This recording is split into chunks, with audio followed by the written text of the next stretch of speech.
Hello friends, स्वागत है आपका फिर से एक नए वीडियो पर। तो देखो फ्रेंड्स, आज के इस वीडियो में हम प्रायिकता से एक बड़ा ही इंपॉर्टेंट एग्जाम्पल पूछा जाता है। ये बड़ा ही एग्जाम के लिए इंपॉर्टेंट क्वेश्चन है, तो इसको आपको मैं इस तरह से सोल्व बताऊंगा, कभी नहीं भूलोगे। तो आपको देखो वीडियो को लास्ट तक जरूर देखना, और वीडियो लास्ट में अच्छा लगे ना तो वीडियो को तब जाके लाइक करना और सब्सक्राइब करना है।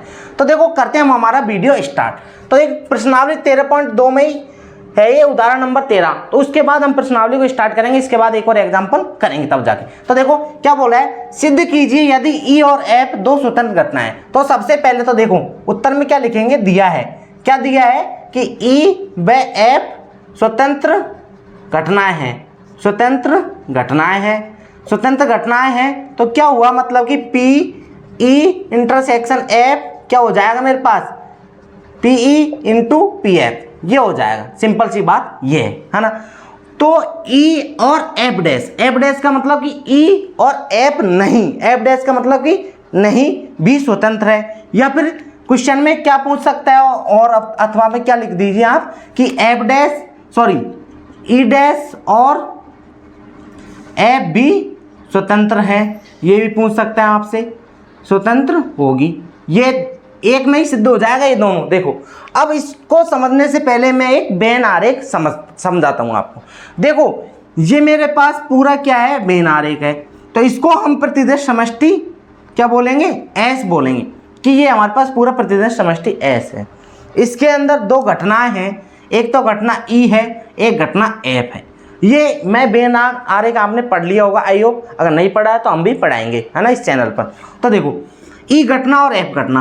अब देखो, अब जो ये वाला पार्ट दिख रहा है ना आपको, ये वाला, ये बीच वाला खाली पार्ट, तो इस वाले पार्ट को तो हम क्या बोलेंगे कि ई इंटरसेक्शन एफ। समझ में आया क्यों? देखो ये इस वाले में भी कॉमन आ रहा है, एफ वाली घटना में, और ई वाली घटना में भी कॉमन आ रहा है। सिंपल सी बात ये, इस वजह से इसको क्या बोला, ई इंटरसेक्शन एफ। और देखो ये वाला भाग है, इसको क्या बोलेंगे, देखो इसके अंदर देखो ई तो है, ई तो है इंटरसेक्शन एफ डैश, मतलब कि ई तो है लेकिन एफ डैश नहीं है।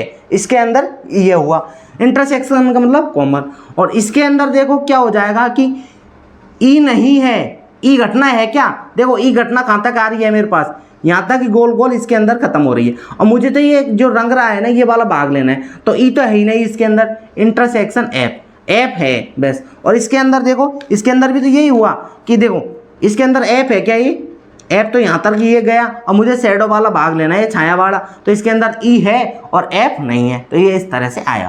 तो आइए फ्रेंड्स, ये आपको समझ में आया होगा कि मैंने किस तरह से लिखा है। अब देखो, अब यहाँ से मैं निकालूँ, जैसे मुझे चाहिए ई, अब मुझे चाहिए ई है ना, तो मैं घटना ई निकालूंगा। तो देखो घटना किस किस से बन के मिलकर बनी है, तो एक तो ई इंटरसेक्शन एफ है ना, एक तो ये वाला, मुझे ये वाला गोल घेरा चाहिए, ये पूरा वाला, ये पूरा गोल घेरा चाहिए। तो देखो एक तो ये A intersection sorry E intersection F आ जाएगा, प्लस उसमें ई इंटरसेक्शन एफ नहीं, ये भी तो आएगा। तो प्लस का मतलब क्या हो जाएगा, मिलाकर लिखना, और मिलाकर को क्या लिखते हैं हम, यूनियन ई इंटरसेक्शन एफ डैश, ये आ जाएगा हमारे पास। अब चूंकि अब देखो, चूंकि ई व एफ डैश है ना, ई व एफ डैश क्या है, अपवर्जी घटना है दोनों, ई व एफ अपवर्जी घटनाएं हैं, अपवर्जी घटनाएं हैं। अपवर्जी का मतलब कि ये दोनों एक समय पर घटित नहीं हो सकती।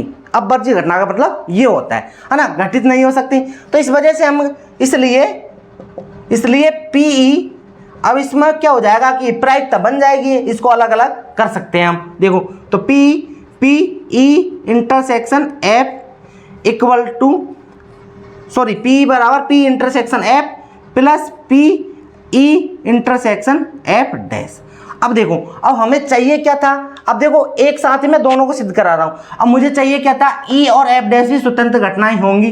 तो इसके लिए मैं क्या चेक करूँगा कि P E intersection F dash equal to P E है ना, plus into sorry P F dash होगा। अगर ये बराबर होंगे तो मेरे पास क्या आ जाएगा, स्वतंत्र घटना है। अगर ऐसे मुझे नीचे वाला चेक करना है तो P E dash intersection F क्या आ जाएगा, पी ई डैश, डैश का मतलब क्या है कि पी ई नहीं इंटू पी एफ, ये आ जाएगा, है ना। तो ये दोनों चेक करने हैं हमें, है ना। तो देखो यहाँ से तो क्या चेक होगा, एक चीज़ चेक होगी, यहाँ से तो पहला वाला चेक होगा। तो देखो इस P E intersection F dash को मैं लिया है इधर, है ना, और इसको रहने दिया इधर ही। देखो तो पी ई इंटरसेक्शन एफ, है ना, और इसको लिया है मैं इधर, तो माइनस पी ई, है ना। अब देखो फ्रेंड्स, हमें दे रखा है कि ई और एफ स्वतंत्र घटनाएं हैं, तो यहाँ से क्या लिख देंगे हम, P E into P F, simple सी बात है, और माइनस पी ई। अब यहाँ से क्या लिया मैंने, पी कॉमन ले लिया दोनों से, तो यहाँ से क्या आ जाएगा, पी एफ माइनस 1, है ना, ये निकल के आ जाएगा।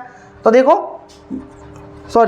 तो देखो फ्रेंड्स, अब क्या किया हमने, आपको पता होगा कि मैंने बताया कि घटना, जैसे मैंने पिछले वीडियो में ही बता चुका हूं मैं कि घटना जैसे ई है, ई होना प्लस घटना ई नहीं होना का योग कितना होता है, 1 होता है। अब देखो, हालांकि इसमें हुआ क्या, देखो हमने क्या किया, इसको इधर लेके आया, तो मैंने यहाँ पर माइनस नहीं लगाया।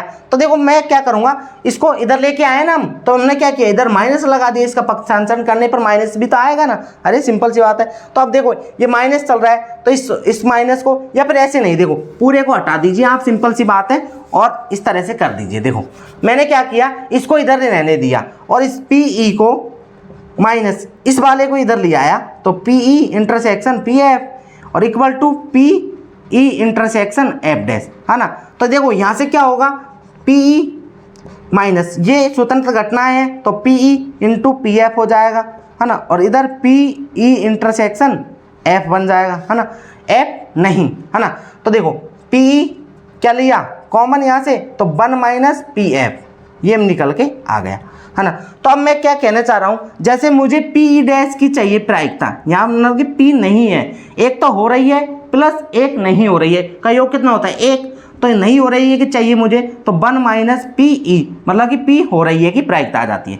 तो इसी तरह से देखो ये क्या है, 1 माइनस पी एफ, तो इसका मतलब कि क्या हो रहा है कि पी ई इंटू ये क्या हो जाएगी, पी एफ डैश, कि पी नहीं हो रही है उसकी प्रायिकता ये हो जाएगी, इक्वल टू में ये चल रहा है कि पी ए इंटरसेक्शन ई, ये है ना, पी ई इंटरसेक्शन एफ नहीं। तो अब हमें सिद्ध क्या करना था, देखो पहला वाला सिद्ध यही करना था कि P E intersection F dash equal to क्या हो जाएगा कि P E into P F dash.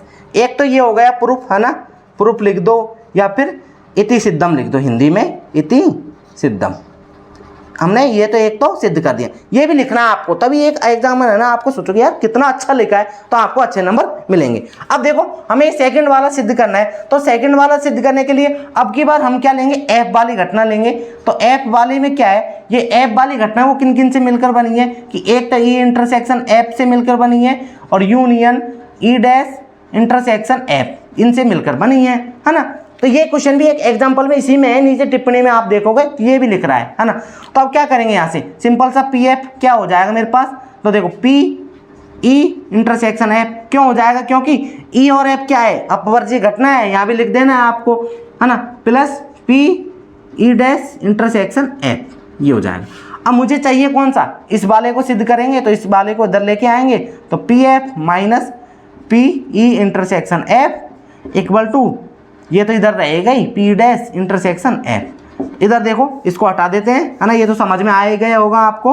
तो पी एफ माइनस, अब ये स्वतंत्र घटना है, ये दे रखी है हमें स्वतंत्र घटना क्वेश्चन में, तो P E into P F, और यहाँ से P E dash intersection F, है ना। तो यहाँ से देखो फिर से ही पी एफ, अब की बार क्या आ जाएगा, पी एफ कॉमन आ जाएगा, तो 1 माइनस पी बचेगा, है ना, 1 माइनस पी बचेगा, और इधर P E dash intersection F. अब मैंने वही बताया कि पी ए, चलो ई से समझते हैं कि पी ई, है ना, और प्लस पी ई डैश नहीं हो रही, प्रायिकता का योग 1 होता है, तो मुझे चाहिए क्या, पी ई नहीं, तो इसका क्या हो जाएगा 1 माइनस पी ई होने की घटना। तो ये क्या, जिसे ई है तो इसकी जगह एफ रख देंगे, तो क्या हो जाएगा, सिंपल सी बात है पी एफ, है ना। तो देखो 1 माइनस पी, ये रहा 1 माइनस पी की क्या हो जाएगी, पी ई डैश हो जाएगी। सिंपल सी बात यह है कि एक प्रायिकता हो रही है दूसरे की नहीं होने की घटना क्या होती है इसे। अगर देखो आप बहुत सारे क्वेश्चन करेंगे, हम कंफ्यूजन होने की जरूरत नहीं है कि किसी भी घटना के नहीं होने की प्रायिकता कैसे निकालेंगे, 1 माइनस घटना के होने की प्रायिकता, ये भी होता है और वही तो हम निकल रहे हैं। बहुत सारे क्वेश्चन करेंगे हम प्रायिकता के गुणन नियम से बहुत सारे क्वेश्चन करेंगे, आप टेंशन ना लो। किस में करेंगे, प्रश्नावली में भी करेंगे, है ना। तो देखो यहाँ से हम सिद्ध कर लिया, ये लो ई डैश इंटरसेक्शन एफ। तो फाइनली हम इसको इस तरह से लिख सकते हैं कि E dash intersection F equal to स्वतंत्र घटनाएं कब हो सकती हैं, ये देखो तो पी ई डैश इनटू में पी एफ होगा। तो यही तो आ रहा है यहाँ से सिद्ध होके, देखो यही तो आ रहा है। तो ये भी क्या हो गया, इति सिद्धम हो गया। देखो हमने एक साथ में ही दो को सिद्ध कर दिया।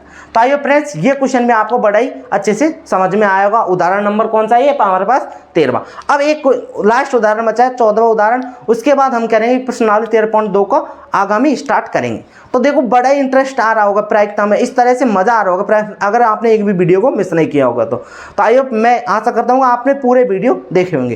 तो आज के लिए इतना ही, मिलते हैं अगले ऐसे ही वीडियो में उदाहरण नंबर 14 के साथ में। फिर उसके बाद हम देन प्रश्नावली को स्टार्ट करेंगे। थैंक यू, जय हिंद, वंदे मातरम।